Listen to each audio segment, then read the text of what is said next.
नमस्कार दोस्तों मैं ट्रेन मैनेजर सुरेश। गाइस, अगर आप लोग रेलवे की तैयारी कर रहे हैं, चाहे वो आरआरबी टेक्नीशियन हो, लोको पायलट हो, आरपी पसाई हो या फिर कांस्टेबल हो, अगर आप रेलवे की तैयारी कर रहे हैं तो इस वीडियो को ध्यान से सुनना। आपको बहुत सारी चीजें क्लियर होगी। आपके माइंड में जो चीज चल रही है कि आपको सिलेक्शन कैसे लेना है, वो सब क्लियर हो जाएगा। जैसा कि आज मैंने आपको बताया कि मेरी जो पोस्ट का नाम है ट्रेन मैनेजर, यानी उसको बोल सकते हैं आप गुड्स गार्ड। मैं गुड्स गार्ड में सिलेक्टेड हूँ और जो मेरा बोर्ड है वो है इलाहाबाद बोर्ड, और प्रेजेंटली जिस स्टेशन पे मैं काम कर रहा हूँ वो है टूंडला स्टेशन। अगर मुझे पर्सनली पूछा जाए कि आपको रेलवे में जॉब लग के कैसा लग रहा है, तो गाइस सच्चाई में बताऊं अपने दिल की, मैं नाखुश हूँ। इस जॉब में मुझे 70 मतलब ये मान के चलिए आप 80 प्लस सैलरी मिल जाता है। कभी कभी होता है कि जैसे ज्यादा छुट्टी ले लेते हैं, माइलेज कम बनता है तो 70 तक चला जाता है मिनिमम, लेकिन 80 प्लस इसमें सैलरी रहता है। इतनी अच्छी खासी सैलरी मिलने के बाद भी मैं इसमें नाखुश हूँ। इसका रीजन ये है गाइज कि मुझे ऐसा लगता है कि मैं लाइफ में कुछ अच्छा कर सकता हूँ, लेकिन मेरी बेड लक समझ लीजिए या फिर मेरी प्रिपरेशन कम समझ लीजिए, इस वजह मैं सिलेक्ट किसी और में नहीं हो पाया और आज मैं हूँ ट्रेन मैनेजर पोस्ट में। लेकिन मैटर ये नहीं करता कि मैं खुश हूँ ना खुश, लेकिन आप लोगों का मेन पर्पज है कि आपको रेलवे में सिलेक्शन कैसे लेना है, जो वैकेंसी आई हुई है। ऐसा नहीं है गाइज जो बेरोजगारी तो अच्छा है कि मैं इसमें जॉब कर रहा हूँ। गाइज, अगर आप ये वीडियो एंड तक देखते हैं तो आपके माइंड में जितने भी डाउट है वो सारे क्लियर हो जाएंगे और आपको ये समझ आ जाएगा एक्चुअली में आपको पढ़ना क्या है, कहाँ से पढ़ना है, कौन सी बुक्स पढ़नी है और कैसे सिलेक्शन लेना है। सब कुछ आपके माइंड में क्लियर हो जाएगा। मैं वो बातें बिल्कुल भी नहीं करने वाला कि आग लगा दो, चीर दो, फाड़ दो, दिन रात एक कर दो वगैरह वगैरह, नहीं। मैं एकदम प्रैक्टिकल बात करूंगा और जो गलतियां मैंने की है वो भी मैं आप लोगों को बताऊंगा। मैं कुछ भी बताऊं उससे पहले मैं अपना थोड़ा सा बैकग्राउंड बता देता हूँ। गाइज, मैं पिछली बार जो वैकेंसी आई थी 2017-18 में आरआरबी टेक्नीशियन की, मैं उसमें भी सिलेक्टेड हुआ था, उसमें मैंने सिलेक्शन लिया था। लेकिन जो मेरा बोर्ड था वो था मुंबई बोर्ड, लेकिन मैंने उसमें कुछ दिन ज्वाइन किया और उसको मैंने छोड़ दिया क्योंकि गाइज मुझे ऐसा लगता था कि लाइफ कुछ अच्छा कर सकता हूँ। तो उस टाइम मेरे ग्रेजुएशन हुई थी 2017 में और उसके बाद में मेरा सिलेक्शन हो गया था, लेकिन कहते ना हवाबाजी में था, तो ऐसा लगता था कि और सिलेक्शन लेंगे और मेरा जो मेन पर्पज था वो था एसएससी में जॉब लगना। उसके बाद में मैंने एसएससी की प्रिपरेशन की और मैं 5 बार एसएससी का मेंस दिया, जिसमें से 2 बार सिलेक्ट हुआ, लेकिन एकदम जो लोअर पोस्ट होती है, लोअर से लोअर पोस्ट मिली। मैं अपनी किस्मत को उसमें दोष नहीं दूंगा, मेरी प्रिपरेशन कुछ कम रही होगी, इस वजह से मैं सिलेक्शन नहीं ले पाया। और मैंने कभी सोचा नहीं था मैं रेलवे में जॉब लगूंगा, लेकिन जब ये वैकेंसी आई और इसकी एसएससी प्रिपरेशन कर रहे थे तो ये एग्जाम दिया और इसमें क्वालिफाई हो गई और आज ट्रेन मैनेजर पोस्ट पे है।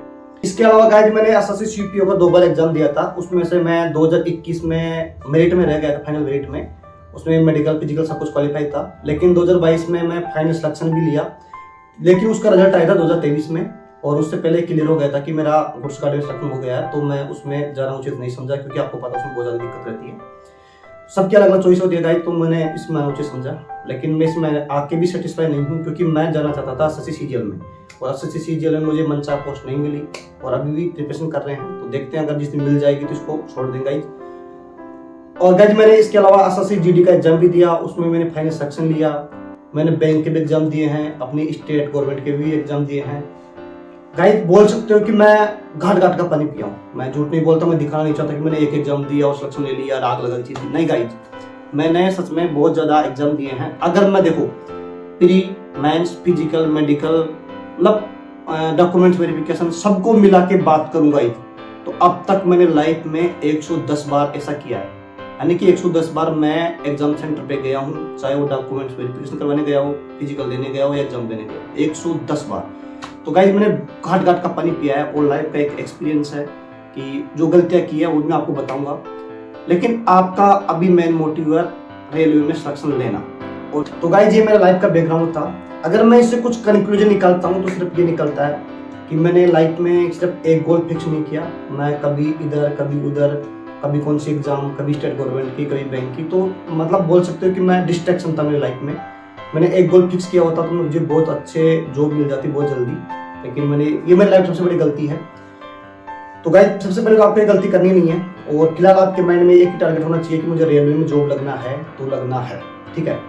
और अगर आप रील देखने में, यूट्यूब देखने में, इधर उधर की बातें करने में व्यस्त हो तो गाइस सच बता रहा हूँ कि आप सिर्फ 3 महीने के लिए छोड़ दीजिए। अब मैं ऐसे नहीं कहता कि आप 100% छोड़ दीजिए, ठीक है। आप लोगों को टाइम को यूटिलाइज तो करना ही पड़ेगा। गाइस एक बात बताइए मुझे, अगर आप 3 महीने अपनी लाइफ को सीरियस होके स्टडी में देते हो तो आप पूरी जिंदगी चेंज कर सकते हो अपनी। गाइस ऐसा नहीं है कि चलो मैं बहुत ज्यादा दुखी हूँ इस जॉब में, आपको पता है कि पैसे की क्या कीमत है। अगर आप 80-90 हज़ार रुपये कमा रहे हो पर मंथ के, तो अपनी लाइफ स्टाइल बहुत चेंज कर सकते हो, अपने घर वालों को अच्छे से खुश रख सकते हो, उनके सारे ख्वाब पूरे कर सकते हो, ये तो है। लेकिन मैं सेटिस्फाइड नहीं हूँ, क्योंकि मुझे इसको लगता था कि मुझे एसएससी में जाना था। कहते हैं जब जिस चीज़ की चाहत नहीं होती है और वो नहीं मिलता है तो आदमी को रिग्रेट रहता है, तो बस वही चीज़ है, बाकी ऐसी कोई दिक्कत नहीं है। अब मैं आपको बताऊंगा कि आपको एक्चुअल में कहाँ से पढ़ना है, क्या पढ़ना है और क्या नहीं पढ़ना है। मुद्दे की बात पे आते हैं कि आपको सिलेक्शन कैसे लेना है। सबसे पहले तो गाइस आप लोगों ने फॉर्म फिल कर दिए होंगे। लोको पायलट के फॉर्म तो पहले फिल हो गए थे और अब चल रहे हैं क्या आरआरबी टेक्नीशियन के, तो उसके भी फॉर्म आपने यहाँ तो फिल कर दिया होगा। अगर फॉर्म फिल नहीं किया है तो आप मुझे डायरेक्ट मैसेज करना इंस्टा पे मिस्टर राकला 0786 MR.RANKLA 0786, उस पर मुझे डायरेक्टली मैसेज करके पूछ सकते हो। मैं आपको बहुत अच्छे से गाइड करूंगा और कहाँ से फॉर्म फिल करना है। आपको जब रिजल्ट आएगा तब पता चल जाएगा कि सेफ जोन था कि नहीं। क्योंकि आज मैं बता रहा हूँ कि मैंने बहुत काट का पानी पिया, तो बहुत अच्छा खासा एक्सपीरियंस है। अब गाइस मैं आता हूँ कि आपको सिलेक्शन कैसे लेना है, ये चीजें आपको बतानी है।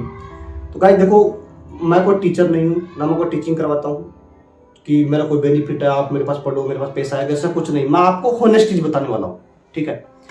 तो गाइस देखो, आपने नाम सुना होगा to do list. To do list यानी क्या होता है कि आपको डेली ये बताना कि आपको पढ़ना क्या है। देखो मैं आपके साथ डेली शेयर करूंगा कि मैथ में आपको क्या पढ़ना है, रीजनिंग में क्या पढ़ना है, जीके में क्या पढ़ना है, साइंस में क्या पढ़ना है और कहाँ से पढ़ना है। ये सब चीजें मैं बाकायदा, अभी तो मैं ये वीडियो इन्फॉर्मेशन के लिए बना रहा हूँ, एक बाकायदा पेज लूंगा डेली बेसिस पे। ये भी बताऊंगा कि इस टॉपिक से यहाँ से लेके यहाँ तक आपको पढ़ना है, मैथ में यहाँ से लेके यहाँ तक पढ़ना है और कौन सी जगह से पढ़ना है। ऐसे मैं खुद नहीं पढ़ाने वाला कुछ भी, मैं आपको YouTube पे बताऊंगा। अगर आप YouTube पे वीडियो देखोगे किसका कोर्स है, सब कुछ मैं आपको टू डू लिस्ट में बताऊंगा, यानी कि डेली बेसिस पे। मैं ऐसा नहीं है कि आपको शॉर्ट टर्म मोटिवेट नहीं करने वाला, डेली मैं एक दिन भी मिस नहीं करूंगा। डेली आपको कौन से टाइम से लेके कौन सी पढ़नी है, यानी आपको अपने 3 महीने मुझे देने होंगे। अगर आप अपनी लाइफ को लेकर सीरियस है, अगर आप जॉब लगना चाहते हैं, अपने माँ बाप के ख्वाब पूरा करना चाहते हैं, आप अपनी लाइफ स्टाइल को चेंज करना चाहते हैं, अगर मेरे साथ 5 लोग भी जुड़ते हैं ना गाइस, मुझे उस चीज का कोई अफसोस नहीं है। मैं पर ये गारंटी कर देता हूँ, अगर आप 5 लोग भी मेरे साथ जुड़ रहे हो और जो चीज मैं फॉलो करवा रहा हूँ, जहाँ से मैं पढ़ाना चाह रहा हूँ आपको, आप वहां से पढ़ रहे हो, इसमें मेरा कोई भी लालच नहीं है गाइस। ना तो मेरा कोई कोर्स है, मैं कोई टीचिंग करवाता। मैं आपको बाकायदा बताऊंगा कि कौन से यूट्यूब से कहाँ से आपको कौन सा टॉपिक पढ़ना है, कौन से सर का आपको कोर्स खरीदना है, वहां से वो चीज पढ़नी है। एक सर से पढ़ोगे तो कुछ नहीं होने वाला। मैं आपको बाकायदा बताऊंगा कौन सा टीचर कौन सा टॉपिक बेस्ट पढ़ाता है, क्योंकि मैंने आपको बताया कि मैंने प्रत्येक टीचर से पढ़ा है और अच्छा खासा एक्सपीरियंस है कि कौन सा टीचर बेस्ट पढ़ाता है और कौन सी चीज आपको अच्छी खासी समझने आने वाली है। तो गाइस ये सब चीजें मैं आप लोगों को डेली बेसिस पे बताऊंगा। अगर आप लोग मेरे साथ पर्सनली जुड़ते हो तो मैं आप लोगों के साथ अच्छा मेरा कनेक्शन हो जाएगा और मैं आपको अच्छे से गाइड कर पाऊंगा। तो आपको सिलेक्शन लेने की गारंटी मेरी है कि अगर आप लोग अपना 3 महीना मुझे देते हो और मैं जिस तरीके से आपको पढ़ाना चाहता हूँ, आप जिस तरीके से पढ़ते हो, तो आपको 10 दिन के अंदर अपने आप में बदलाव नजर आएगा। ये मैं 100% बोल रहा हूँ गाइज। मैं जो डेली टू डू लिस्ट आपके लिए तैयार करूंगा, तो मैं आपको दावे के साथ बोल रहा हूँ, जब तक आपका एग्जाम होगा प्रत्येक सब्जेक्ट के प्रत्येक टॉपिक का मैं आपका 2-2 बार रिवीजन करवा दूंगा बाकायदा। और जब आपको ये भी बताऊंगा कि मैं आपको डेली हर 7 दिन के बाद आपको टेस्ट कहाँ से देना है, कहाँ से आपको परचेज करना है, कौन से टेस्ट आपके लिए बेस्ट रहेगा। और गाइज आपको अपने अंदर 10-20 दिन के अंदर बदलाव नजर आएगा। और वो बदलाव कैसे नजर आएगा, जब आप टेस्ट दोगे और जब आपका स्कोर इंक्रीज होगा, तब आपको पता चल जाएगा कि जो मैं चीजें बता रहा हूँ वो आपके लिए बेनिफिशियल है या नहीं है। और गाइस जो टू डू लिस्ट में आपको ये तैयार करूंगा और जो चीज आपको मैं डेली बोलूंगा कि ये पढ़ना यहाँ से पढ़ना, उनको मैं खुद भी पढ़ूंगा, क्योंकि मुझे खुद को आगे प्रिपरेशन करनी है। तो फिर आप देखना कि आप में कितना बदलाव आता है। अगर गाइज आप औरों की तरह स्टडी कर रहे हो, भीड़ में जैसे आप जाओगे तो भीड़ की तरह रह जाओगे। और आपको पता है अगर आपको सिलेक्शन लेना है तो करोड़ों लोगों से अलग हटकर कुछ करना ही होगा। गाइज आप खुद सोच के देखिए, आप अपने दिल पे हाथ रख के बोलिए कि आप दिन में कितना पढ़ लेते हो, कितना अच्छे से आप मेहनत कर रहे हो। तो गाइज सच बता रहा हूँ, अभी भी ईमानदारी बता रहा हूँ मैं, अगर आप लोग अपने 3 महीने मुझे दे दो बस, और जैसा मैं कर रहा हूँ वैसा डेली पढ़ो। अगर आपका नहीं सिलेक्शन होता है, गाइज मैं दावे के साथ बोल रहा हूँ, ऐसा कभी हो ही नहीं सकता कि आपका सिलेक्शन नहीं हो। और बस जो मैं बता रहा हूँ वो आपको पढ़ना ही पड़ेगा। तो आप तैयार रहिए, 1-2 दिन में मैं अपना जो टू डू लिस्ट का डेली तैयार करने वाला हूँ। तो आप मेरे साथ जुड़िए और बाकी कोई डाउट है तो कमेंट करके बताइए। तो गाइज आज की वीडियो मुझे इतना ही बोलना था कि मैं आप लोगों के साथ डेली बेसिस पे जुड़ूंगा और आप लोगों को बताऊंगा कि आपको करना क्या है। ये वीडियो अपने दोस्तों के साथ जरूर शेयर करें, और जो रेलवे को लेकर ज़्यादा सीरियस है, जिसको जो भी लगना है, अपने माँ बाप के ख्वाब पूरे करने हैं, अपनी गरीबी मिटानी है, अपनी अच्छी पर्सनैलिटी करनी है, अच्छी ज़िंदगी जीनी है, तो गाइस सीरियस हो जाओ और मेरे साथ जुड़ सकते हो डेली। आपको मैं बता रहा हूँ ना, मैं देखो मैं बोल रहा हूँ जो भी हवाबाजी लग सकती है, लेकिन जब आप जुड़ोगे और 10-15 दिन में अपने आप में बदलाव नजर आएगा। कितने से कमज़ोर बच्चा हो। और एक चीज़ और बता रहा हूँ, मैं आपको किसी का भी कोर्स लेने से पहले एक बार मुझसे एडवाइस ले सकते हो। आप लोग कमेंट करके बता देना कि आप किसका कोर्स ले रहे हो, मैं आपको अच्छे से गाइड करूँगा। मुझे तो पता है ना कौन सा टीचर अच्छा पढ़ाता, कौन सा नहीं पढ़ाता, कौन सा बेस्ट है, कौन सी चीज़ आपको समझ में आएगी और कौन सी एग्जाम में आती है। बता रहा हूँ गाइज, मैंने पता नहीं 250-300 कितने मॉक टेस्ट लगाए हैं, और आपको सब बताऊंगा। मैं सब कुछ चीज़ें क्लियर करूंगा आपको, कौन से टेस्ट देने हैं, कौन से बेस्ट है, कैसे स्कोर इंक्रीज होगा। हो तो चैनल को सब्सक्राइब कर लेना और अपने दोस्तों के साथ जरूर शेयर करना।